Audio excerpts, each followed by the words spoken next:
Welcome, muggles, wizards, and witches alike, to the exciting New Year's episode of Whimsical Wizardry. The podcast where we as siblings embrace the new year and explore everything Harry Potter. We are your hosts. I'm Kenneth Campbell. And I'm Brittany Howard. This week, we are going to talk about our New Year's resolutions, along with all the new Harry Potter films and games that come with the new year. This week on Owl Onset, we're going to start the first Harry Potter book, despite having taken a look at various segments of the book over the past 2 episodes. Now we are going to go ahead and read our favorite quotes from the first chapter of Philosopher's Stone. All right, so my section is from the end of the chapter, and it's more of a section rather than a quote, but I thought I would read this section, and I'll tell you why in a minute. "Good luck, Harry," he murmured, and he turned his heel with a swish of his cloak. He was gone. A breeze ruffled the neat hedges of Privet Drive, which lay silent and tidy under the inky sky, the very last place you'd expect astonishing things to happen. Harry Potter rolled over inside his blankets without waking up. One small hand closed on the letter beside him, and he slept on, not knowing he was special, not knowing he was famous, not knowing that he would be woken in a few hours by Mrs. Dursley's scream as she opened the front door to put out the milk bottles, nor that he would spend the next few weeks being prodded and pinched by his cousin Dudley. He couldn't know that at that very moment, people were meeting in secret all over the country, holding up their glasses and saying in hushed voices, "To Harry Potter, the boy who lived." That sounded like that was really good. Wasn't that great?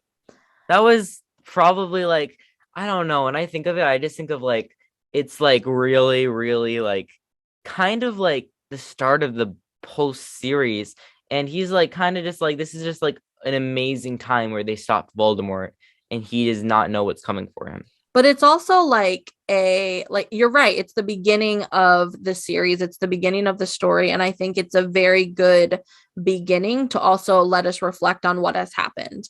And I think this whole chapter kind of talks about the sadness of what happened. And we see that in the other characters, but it's also a time to celebrate.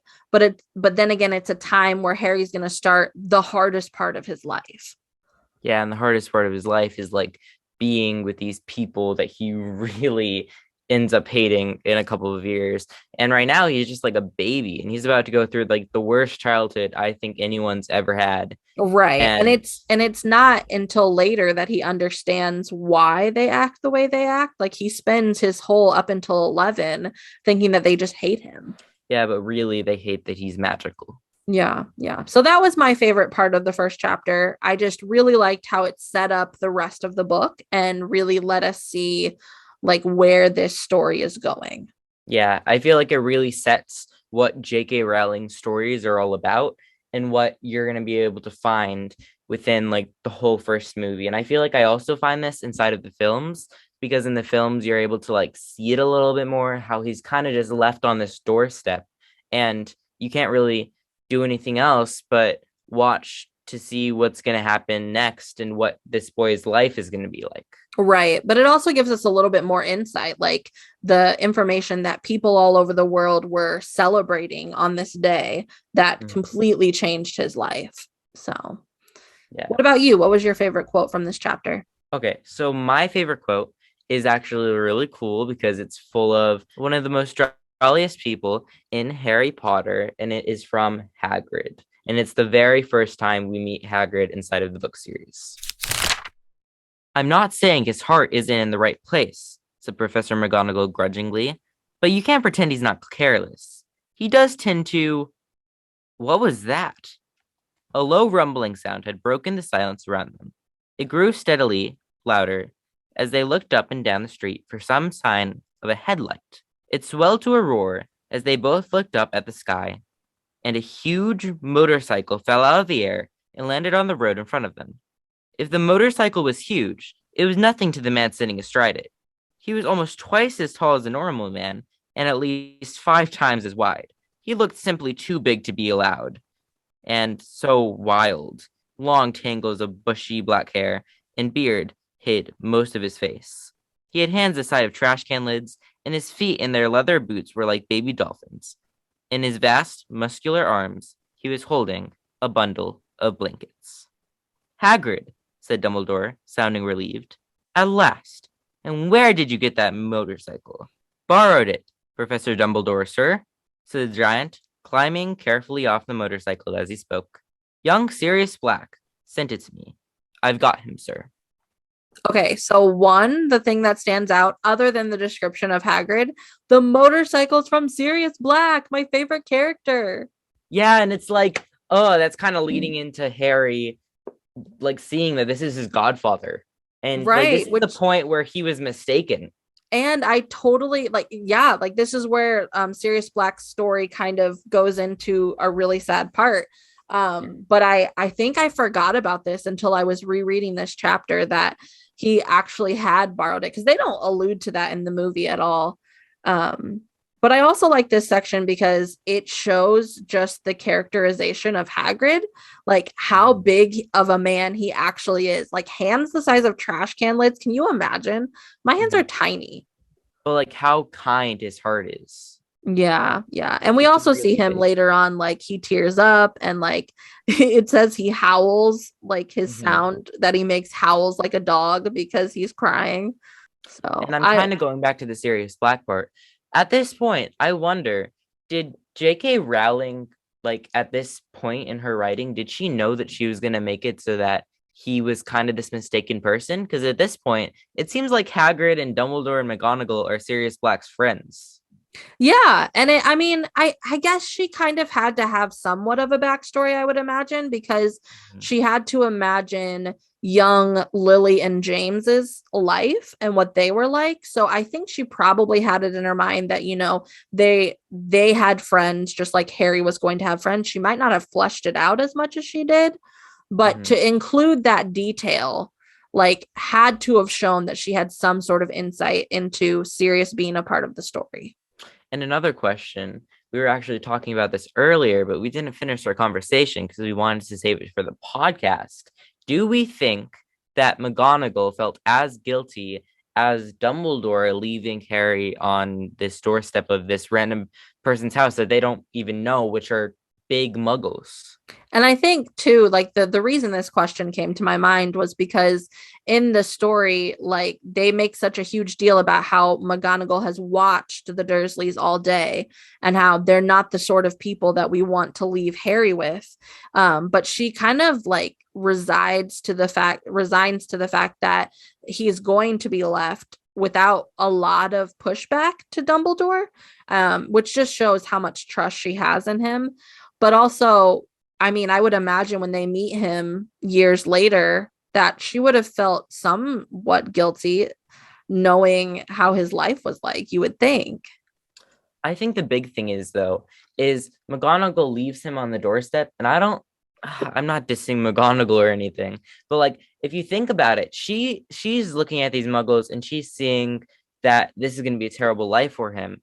But the story would have been completely different if he was with like say Dumbledore growing up. He wouldn't have that sort of love from his parents as much, and he wouldn't be able to like I feel like he would have grown up with the fact that he is sort of like famous and like in the books, since he does not have that trait where he's famous his whole life and this kind of sparks on him. I feel like it helps him in his adventure to like destroy these horcruxes and do that. And I feel like if he grew up the way that like McGonagall sort of wanted, I feel like he wouldn't have done this and he would have been a little bit more selfish. I agree. I think and Dumbledore makes, I mean, there's a quote in the book where Dumbledore says any boy of his age would let it go to his head.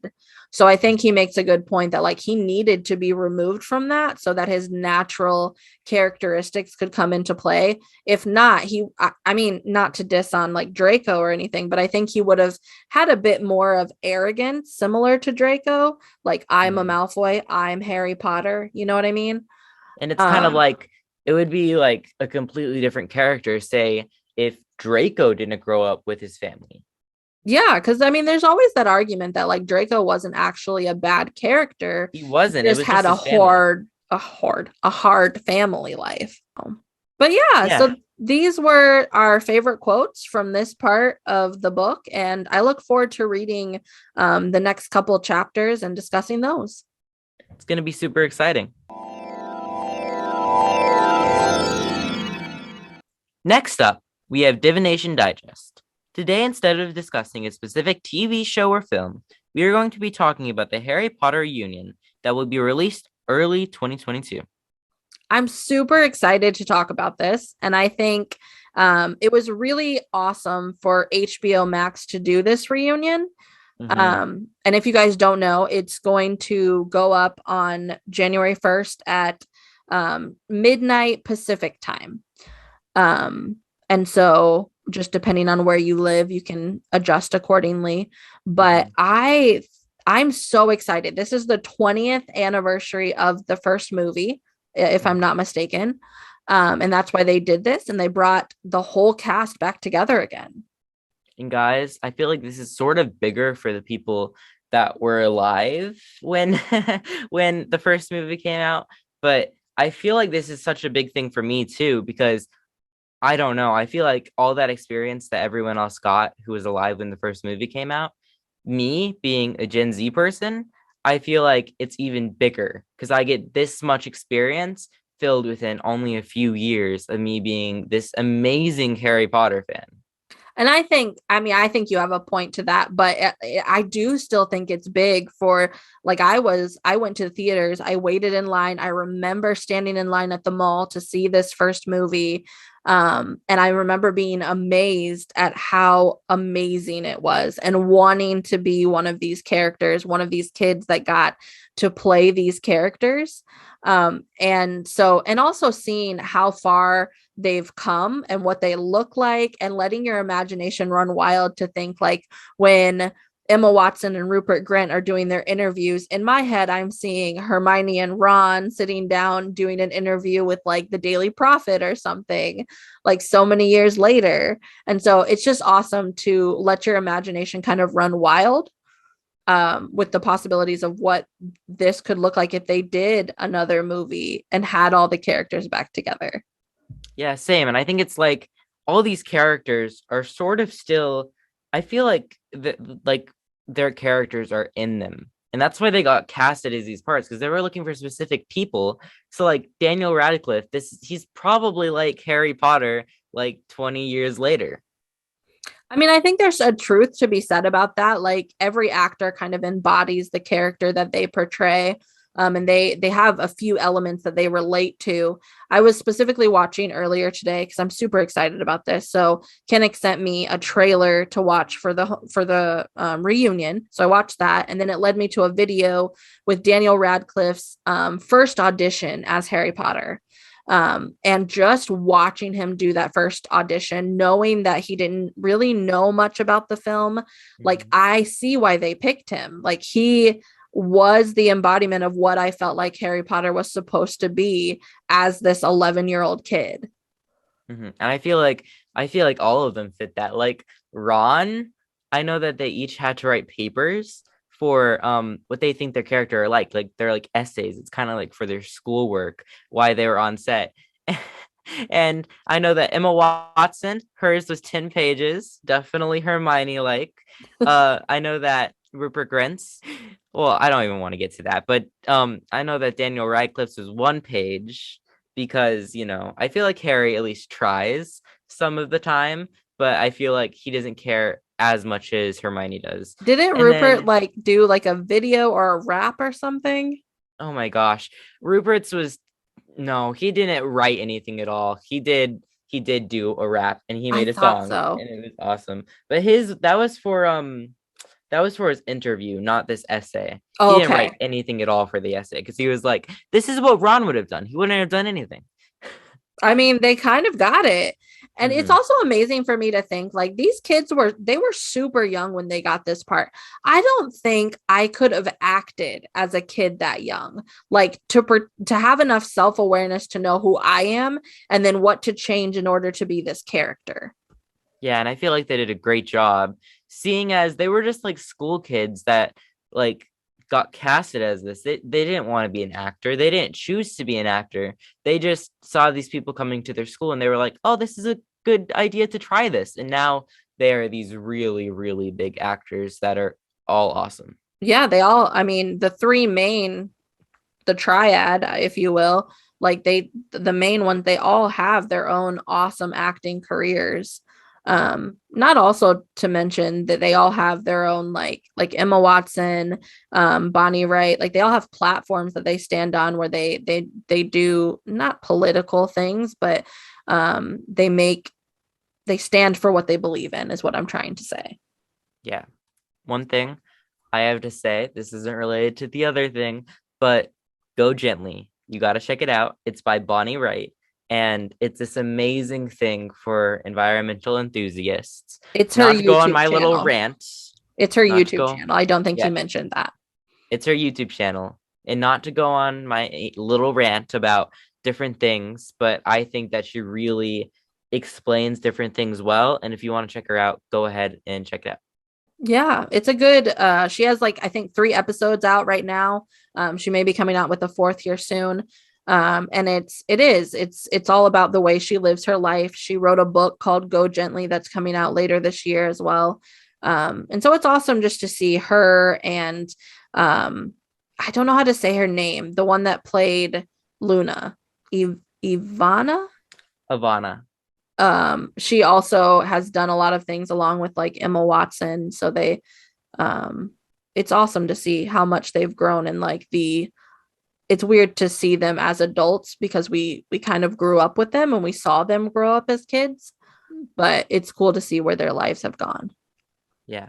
Okay, so going back to the reunion, another thing that's super cool is I think I'm not sure if this is right, but I know that they're sort of using the sets that they used from before. And with like all the interviews, I think they're using the Great Hall and stuff. And it's like sort of bringing Hogwarts to this reunion. And I love how they're definitely including this Harry Potter sort of like feel into this because this is a Harry Potter reunion. But I love how all these people are sort of going back to their roots of who these characters were, why they're talking about, all the different things that they had fun with on sets. And they easily could have done it in like a very interview environment, but you're right. They set it up to where it's like they're sitting in chairs that would have been at Hogwarts. Like they're in the Great Hall with a bunch of dancers surrounding them. Yeah. And I'm really excited to see. I hope they talk about different things that they did on sets because I know I watched multiple videos. And one of the funniest things that I saw was Daniel Radcliffe always used his wands as drums and he always used to break them. And I feel like that's definitely something that I feel like any kid would do. And I think it's just really cool to hear these stories. They said he went through like hundreds of wands and like the prop makers just knew that they had to make more Harry Potter wands than any other wands because he would drum and like him and Richard Harris who played Dumbledore at first they would sing and he would like drop a beat with his wand, and so it's really cool to watch some of the interviews and to see what relationships they have with everybody that surrounds them. And I agree, I think they'll give us some backstories. I've already seen a couple of videos where they talk about like what it was like on the set of the first film. Yeah, and I think their relationships are still really huge even 20 years later. Oh, they're strong for sure, for sure.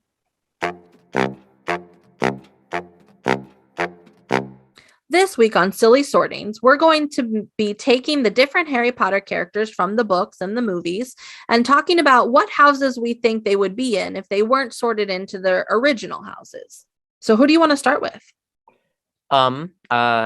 Harry Potter, of course, seeing as he's the original. The main guy. Mhm. So I personally think that if he wasn't a Gryffindor, he would be a Hufflepuff. No. No? Ew. What do you think? Ew. He's definitely not the Hufflepuff type. He's not, I have to say, he's one of those people that if he is not with his best friends, and if he's like not sort of connected with people in some way, I feel like he's one of those people that would shy away and actually not talk to people. But he's not And like, he was never like hugely academic or seeking to like find out knowledge unless it was because of something that needed to be solved. I think the problem with Harry is that he's such a Gryffindor that it's hard to put him anywhere else. If I were to put him somewhere else, though, he kind of kept saying, no Slytherin, no Slytherin. And he could have been great in Slytherin, like the Sorting Hat said. Like, he wouldn't have been evil or anything, but he would have had, like, he did have this ambition to get everything done. And even if it's not for his own power, he had this ambition for other people. And he wanted to do anything to help out his friends, or he would be willing to, like, even, like, go through his own pain just in order to help Hogwarts. I mean, I agree. He had a sense of like wanting to make a name for himself that was positive. But do you think that a part of that was because he was quote unquote Harry Potter and like he felt like he needed to live up to his name?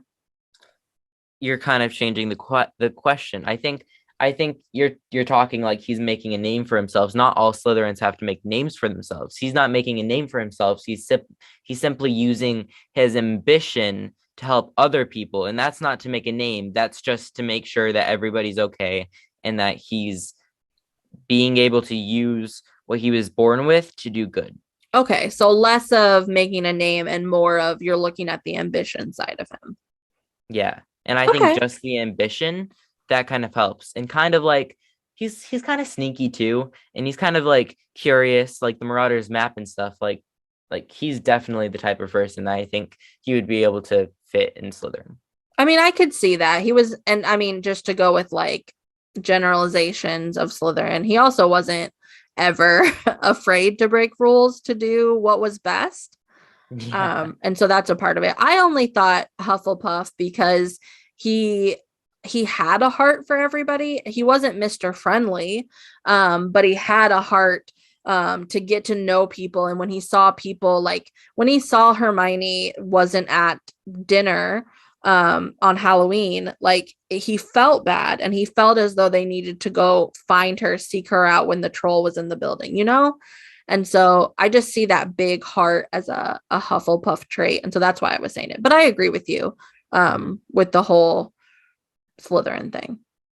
And I feel like this like generalizing different houses again. I feel like we could take his Hufflepuff trait, and I don't think he has enough and I don't think he has enough Hufflepuff traits to put him in Hufflepuff, but Slytherins can definitely have that Hufflepuff trait even if they're in Slytherin.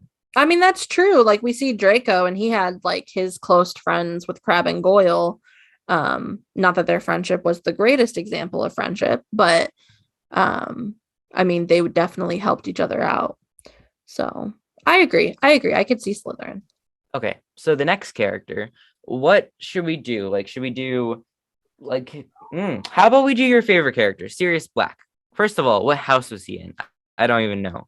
Sirius Black was a Gryffindor. Sirius Black was a Gryffindor. I see that. I see So that. he was the reason that he had such a hard time with his family is because his family were Slytherin. And he had a really hard time. His parents didn't approve of their son being a Gryffindor. So that led to a lot of turmoil in their family. But that's also why he was such good friends with James. I get that. So I think if he wasn't a Gryffindor, Sirius would have been. Oh, that's tough.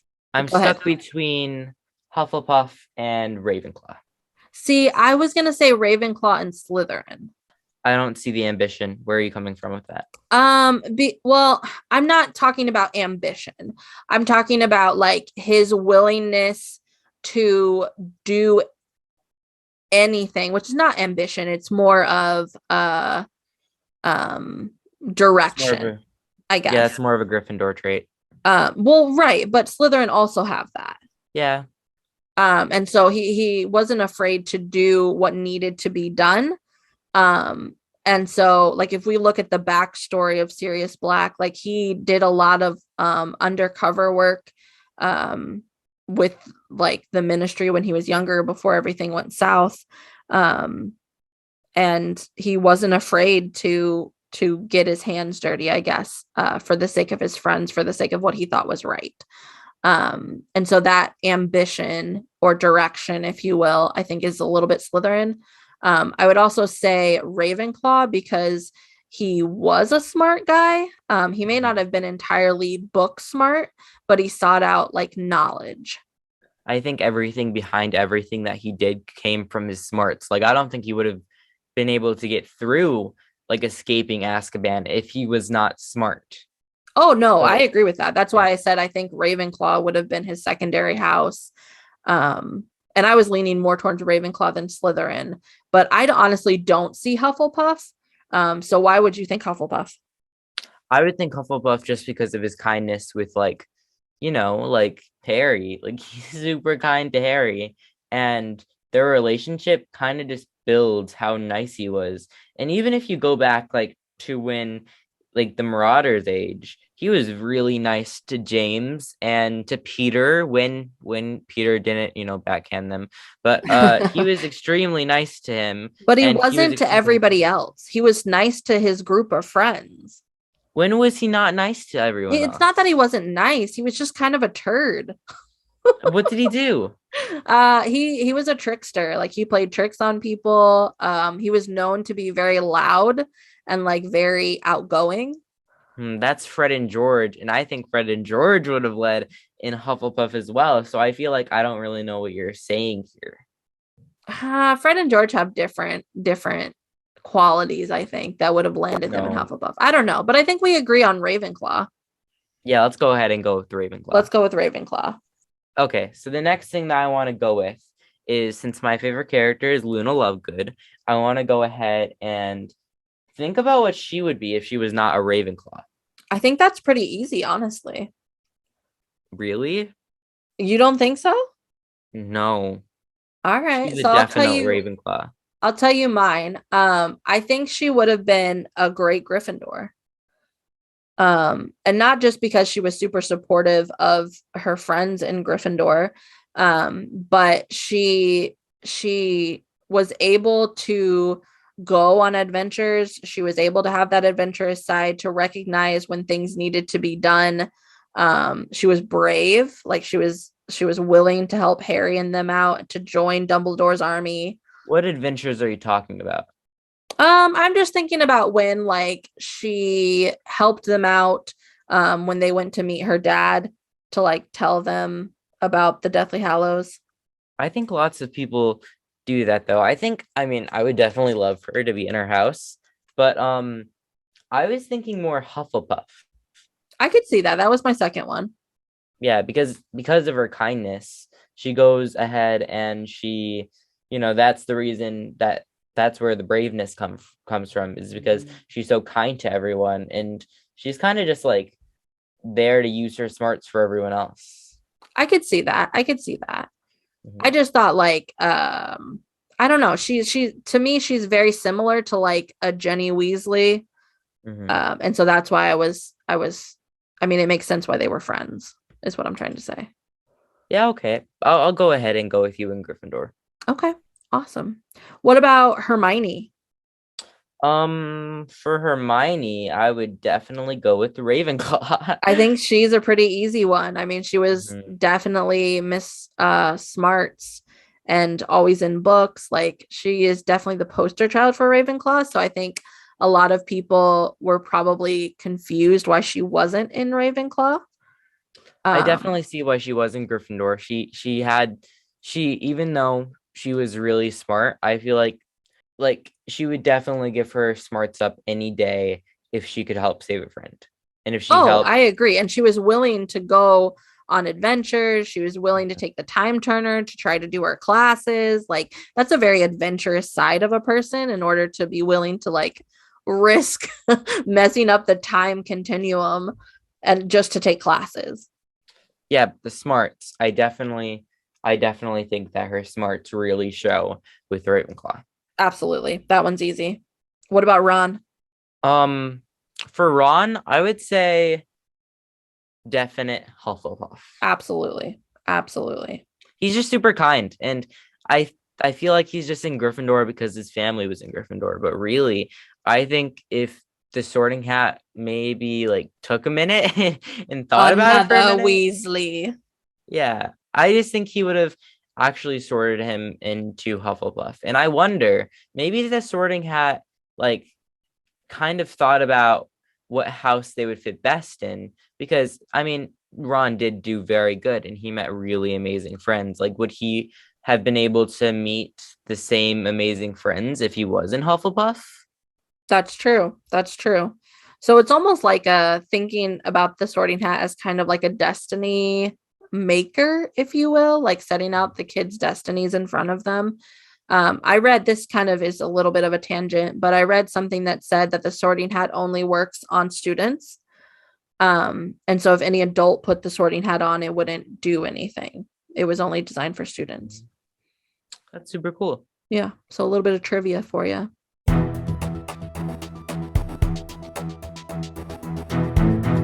Moving on to quick quiz. We have a ridiculous quiz that's going to tell us which Harry Potter characters we are.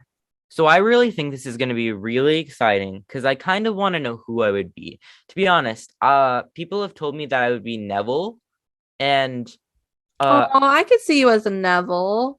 maybe just a little bit. I feel like I'm kind of a mix between Neville, Luna, and Harry. Oh, I see you as a Neville. I like that. I hope you get Neville. Who do you hope to get? I don't know. I'm hoping for like a Luna. A Sirius I would don't be think you're a awesome. Not Luna. just because I love them. I don't think you were a Luna or a Sirius. You're not, you don't have the quirkiness to be Luna. Sorry. And then for Sirius, you just don't have it. No. Wow, hurtful. Who would I be? What's your prediction? Ooh. Cho Chang. Cho Chang. Yeah, she has the smarts. She kind of has your personality where she's kind of quirky. She's kind of shy at some points. And I just think you'd be a good Cho Chang. Oh my goodness, I'd fall for the Harry, huh? Maybe. Oh dear. All right, let's see how this goes. We have 15 questions for this quiz, guys. The first one says, how do you handle tough situations? A solid period of concentration followed by decisive action, winging it and hoping I've made a good choice, research, studying, and serious forethought. So for me, uh, I don't, I don't wing it. I don't want to wing it. That sounds like a terrible idea. That's a good way to get yourself some killed, Or by worse, some Death Eaters. expelled. Yeah, or expelled. Um, and I feel like I'm not the type of person to go and figure out what to do in a book. So I'm gonna go ahead and a solid period of concentration followed by a decisive action. I agree. That's the one that I would pick because I don't, it depends on what it is, but most of the time I don't sit down and think through things super seriously, but I do consider them. But that's not what it meant. It meant like studying what you're gonna do. That's what I mean. I Okay, cool. don't typically do that. Question number 2. Are you proud of the person you are? I am, but everyone has growing to do. I'm working on it, or absolutely I'm perfect. For me, I would say I am, but everyone has growing to do because I think it's acknowledging that like I like who I am, but I'm also willing to grow.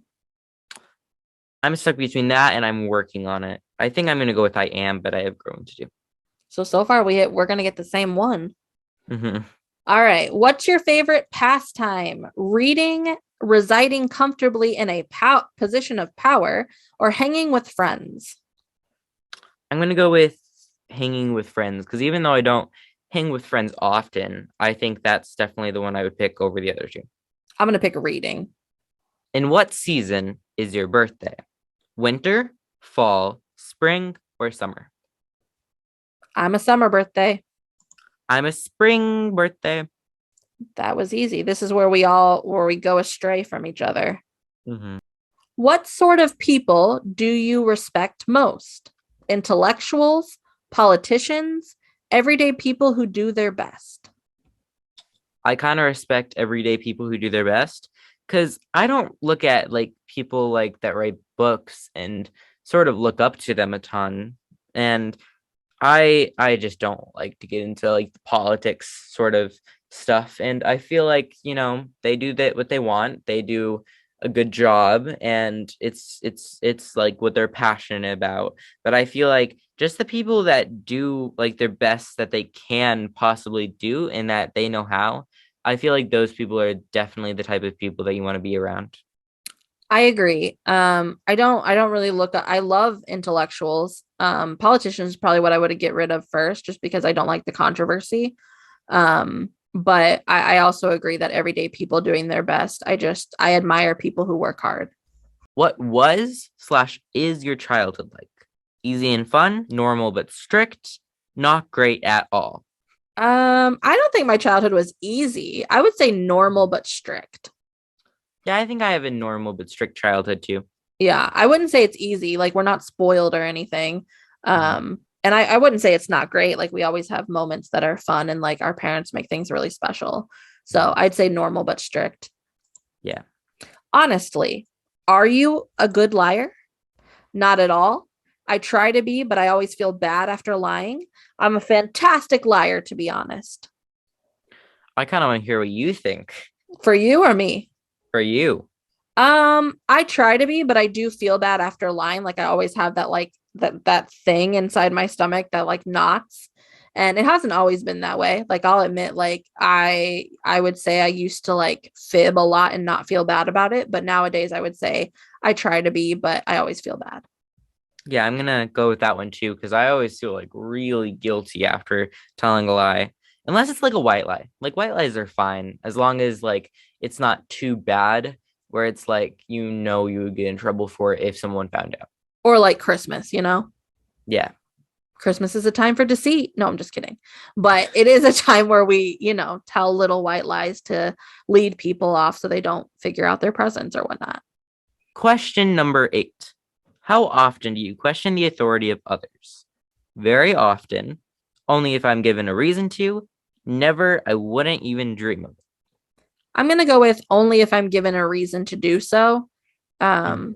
I struggle with authority. I recognize that like as a natural trait in myself, but unless I'm shown that the person doesn't need or not need, but doesn't deserve that authority, I'm normally okay with it. Yeah, same thing. Like if someone takes like the lead on a group project and honestly, you don't think they're gonna like do like you don't think that the group project's gonna be good at all, then it's kind of just like why?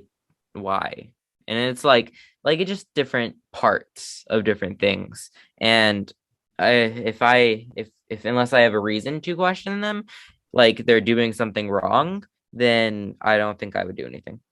Question number 9. How well do you sleep at night? Like a baby? Averagely, I would say, or not well at all. So I am a night owl, so I stay up a lot. Um, I definitely do not sleep like a baby. It takes me a little bit to fall asleep, but it's not bad. Like it's not like I can't fall asleep if I try. So I'm gonna go ahead and say averagely. Yeah, I don't sleep well at all. Like I sometimes think I have insomnia, and it takes a lot for me to get to sleep. So I'm gonna go with not well at all. Okay. Are you more creative or scientific? More creative, more scientific? I'm both, really. Creative. I'm gonna go and say that I'm both because I am definitely sciencey at some points, and I am definitely creative at some points, and I feel like you mush them both together, and you have me. I agree. I agree. I think you're both. Are you okay with doing imperfect work as long as it gets done? Not at all. Everything I do must be perfect as possible. There are far larger things to worry about than how perfect work is. Absolutely. A person would drive themselves mad being perfect all the time. Um, my goal is really just to try to get work done the best that I can, and I'm not gonna sit back for 10 hours just to make it so that everything is the right way. But I definitely try the best I can and I get really good grades. But if there was something that I had to work on for like 24 hours for it to be absolutely perfect in order to get me 100, I think I would just sit back and let myself get the good grades that I was gonna get not doing that. I don't know. I think you're kind of a perfectionist. With That's certain things. with work, no. That's interesting. With work, no. Certain things like being organized, I like to keep things organized the way I like to organize them if I am organizing something. But with work, when I work, I feel like I just want to get things done and I am not going to spend extra time working on something if I don't have to. Okay. Okay. So which one are you picking? Absolutely, a person would drive themselves being mad, being perfect all the time. I agree. Question number 12. Where does your confidence come from? Some place deep inside that I can't really explain. Life experience and perspective. I'm not always the most confident, but I do my best in all situations. For me, I would say life experience and perspective makes me confident because I've experienced that thing before. Therefore, I know I'm either going to be okay or I'm not going to be okay. Or I have the confidence because I recognize that I have done something similar and I'm going to be okay. I feel like for me, even if I've gone through something that's bad, I'm not gonna be okay. Like even if it's not that bad, I still kind of freak out about it, and I don't want to really do that. So I don't think I'm always confident, but I do my best. Okay. Question number 13. Would you rather have temperate weather all the time or experience all seasons to the extreme? I'm not sure at all. So the options are temperate weather all the time, please make it easy. All the seasons to the extreme, monotony is too much, or I'm not sure. I'm gonna go ahead and pick I'm not sure because honestly, like that's a weird question, and it depends what kind of weather. Like, are we talking like Well, temperate just hail? means in the middle. I don't know. I'm gonna pick I'm not sure. All right. I think I'm going with all the seasons. I Okay. like experiencing all the seasons. I live in the Midwest, so I get all the seasons. Do you think people respect you? Yes, no, I don't really care. Part I don't know. I part of me wants people to respect me, but then a part of me doesn't really care. So I think I'm gonna go with I don't really care. I feel like some people respect me, like my friends, my teachers, but then other people, I don't know. I think I'm gonna go ahead and pick I don't really care. All right. So the last question, I think this one's gonna be easy for you. Choose a dream job. Famous rich reality TV star, Ivy League professor, caretaker, mom or dad, or veterinarian. I want to be a veterinarian, guys. I love animals, and that just sounds really, really fun to work with animals all day. And I gotta say, I was thinking about it, and I don't think I want to do like zoo animals, but like pet animals. Oh, that sounds so cool. Like birds and dogs and cats and just like reptiles, anything that are just pet animals. I think I would have a blast doing, and that's my goal. So He's I'm gonna go ahead. always said he wants to be a veterinarian. Not always. I actually used to be a teacher, fun fact. Well, I But mean, most recently, you've always wanted to be like all I've heard about is you being a veterinarian. yeah. So I'm gonna go ahead and pick veterinarian. How about you? Because you already have a job. So what would you change it up to if you could? Um, Honestly, out of this list, I think being a professor would be cool.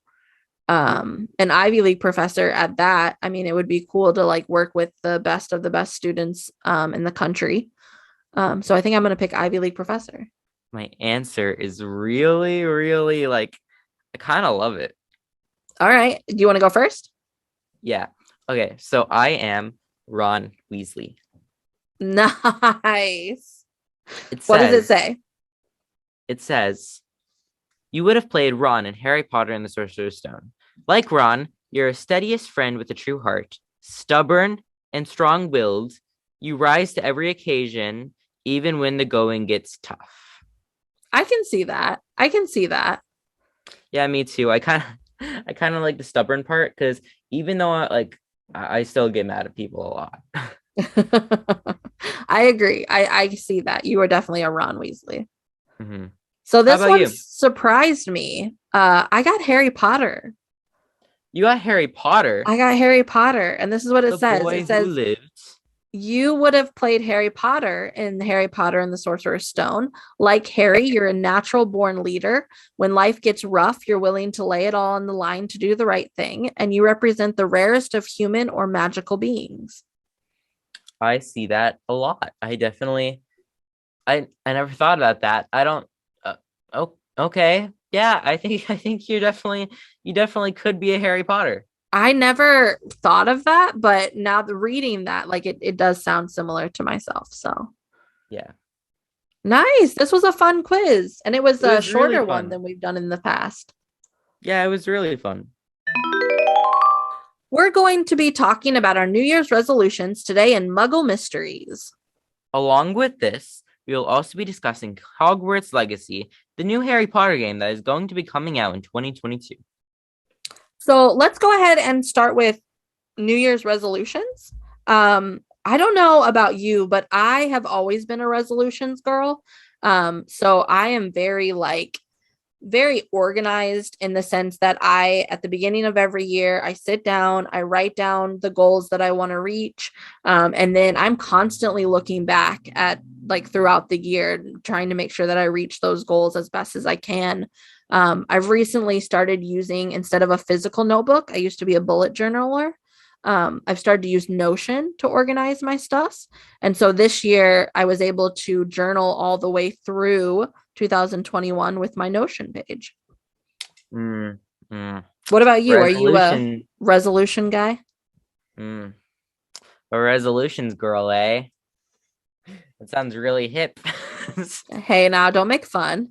Guys, it's really funny. Um, so I've never done resolutions because honestly, I don't believe in setting something that you might not be able to completely like, I know like it's just for like something as like a mild thing, but I feel like I don't believe in something in setting something that like of course you can set some things, but I feel like it's just setting stuff that you might not be able to complete, but it's sort of your goal. So I'd rather not say resolutions like I'm going to get this done. I'd rather say New Year's goals. I mean, I think that's similar. Like it's not supposed to be like very stringent, but it gives you guidelines so that you can have direction in your year. That's kind of Mhm. how I see it. Yeah. So what are your New Year's goals? So I have a couple. I won't get into all of them, but I always make a reading goal. I'm an avid reader. So this year my goal was to read 100 books. I met that goal, which is great. And so next year I think I'm going to try to do 115 books. So I'm kind of increasing that a little bit because I think that I can. And I don't think it's too far of a reach, but it's just challenging enough. Another goal, I have my own business. It's an Etsy shop called Stick with Brit. Check it Um, out. and I make my own stickers, decals, portraits. And it's kind of just like an artsy release for me. And it allows me to be creative and to have a good time, but also to create things for people. So I want to give that more attention this year. And then I also want to get, and I think everybody does this every year, but I want to be healthier this year.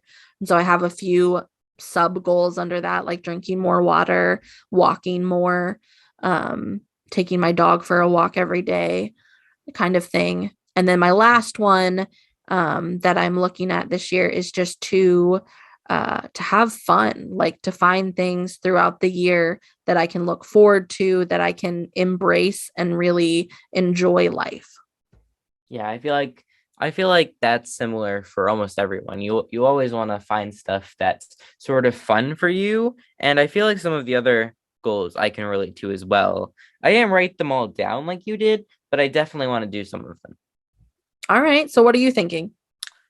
Number one, we're on it right now. I would like to get this podcast to 50 episodes, and I would sort of like to expand it a little. Like this community already, even though we have 3 episodes out and we don't have as many followers as other podcasts, I still think this community is amazing, and it's been really fun to do this like as siblings.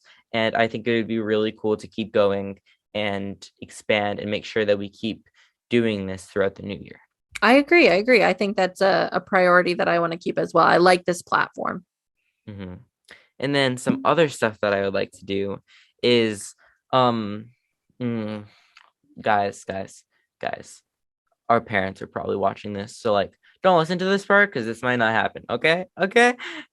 So I do want to spend less time on social media, like not crazily as much off, but I do want to spend a little bit less time on social media because I feel like I do that a lot, and I would like to make sure that I stop going on like.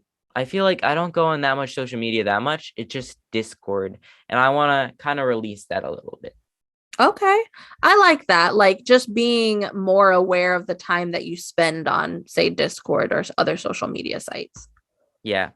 And like you said, I also want to be a little bit healthier, so I'm thinking about starting up uh kind of daily walks where I want to try to get in at least 8,000 steps. It would be great if I could do 10,000 and over, but I think it would be great to just like go on a walk every single day and just be able to achieve that. I agree. I agree. Especially since with COVID and everything, we're not able to get out as much.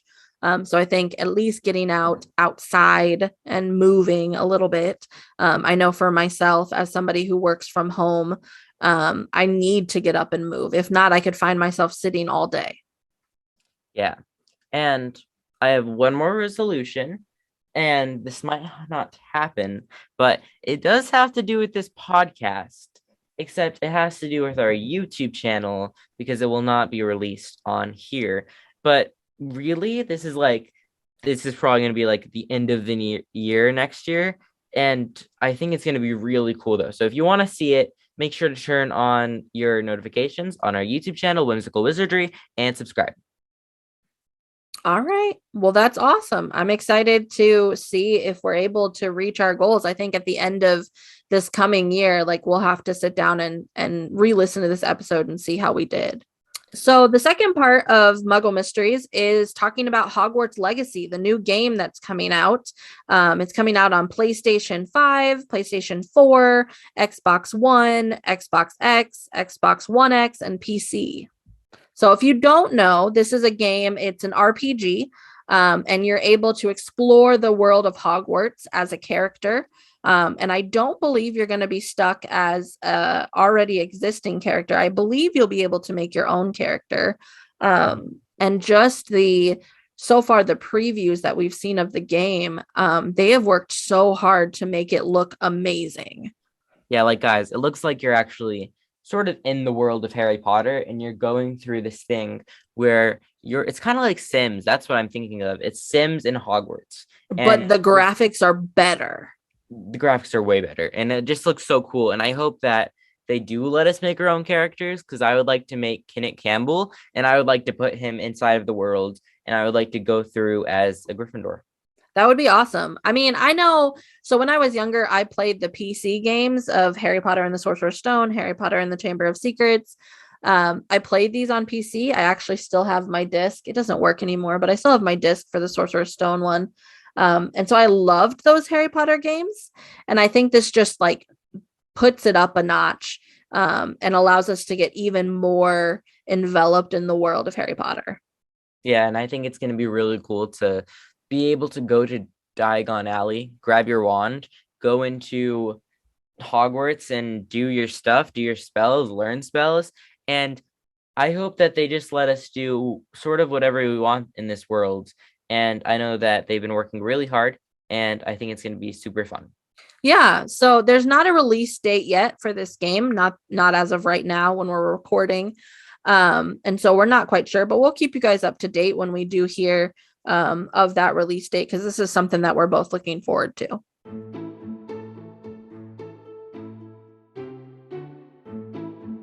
This is the end, guys. Thanks for listening to the New Year's episode of Whimsical Wizardry. Hopefully you'll join us for our next episode.